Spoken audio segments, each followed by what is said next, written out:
কি আমাকে বলতে পারেন?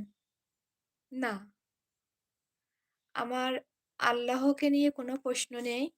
আমার আমাদের আমাদের গ্রামে যখন আরকি মাইকে নামাজ আরকি আজান দেয়, তখন কিন্তু আমার মাথার কাপড়টা আমি তুলে দেই। তখন কিন্তু আমার মাথার কাপড়টা আমি তুলে দেই। কারণ আমি সম্মান করি। কারণ সৃষ্টিকর্তা একটা আমি বিশ্বাস করি। আর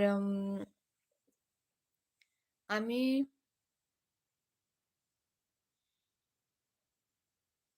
আমি নামাজ আরকি আজানের ধ্বনি শোনার সঙ্গে, সঙ্গে কিন্তু আমার মাথার কাপড়টা উঠে যায়। আর আল্লাহকে নিয়ে কোনো প্রশ্ন করার সাহস আমার নেই। তো তুমি